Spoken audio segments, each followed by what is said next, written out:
Everyone, welcome back to Glow with TJ. Today I'm going to start a four-part series on choosing yourself. And today's topic is including ourselves in our giving. So many times, and so many of us have been taught throughout the years since childhood.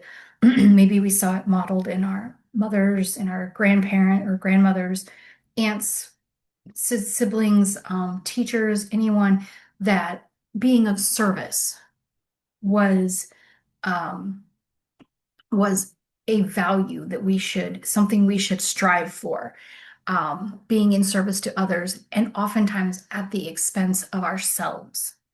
And I feel like, and this is my own personal opinion on how I feel this has come up for me, is that it has caused me a lot of resentment over the years, to feel a lot of resentment, to let that build up.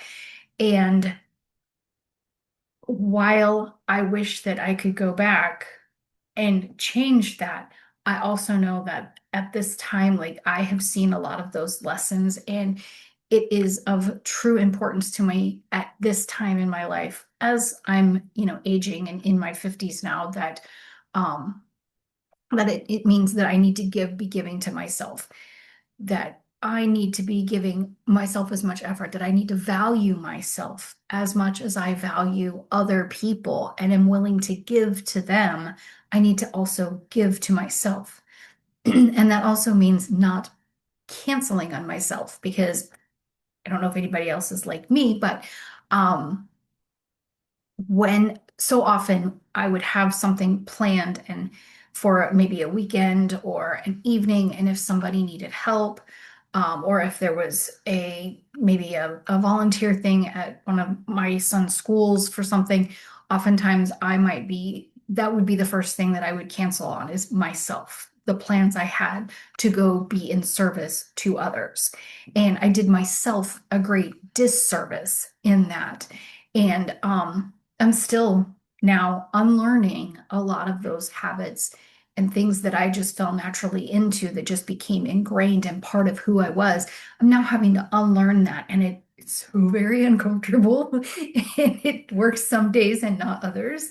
And again, that's the human experience, I believe. So, being gentle with yourself and compassionate with yourself when you find yourself falling into those things.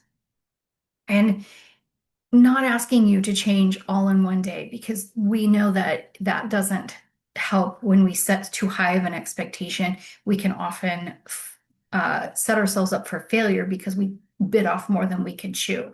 And so, if nothing else, begin to think today about where you give to yourself, or if you even do.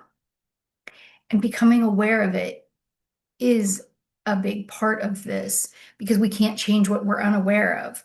Um, so if you see ways that you can start to do that, absolutely begin to shift that in little ways.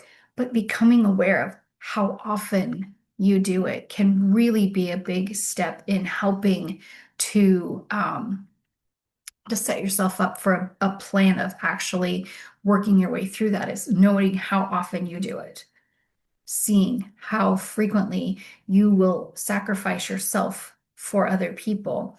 And if it's not, at some point, it may become extremely detrimental to you. I mean, what is it costing you? Maybe even look at that. If you're brave enough to take that on that soon after awareness, where do you do it? How often do you cancel on yourself? What areas of your life do you cancel on yourself? And what is it costing you? What has it already cost you?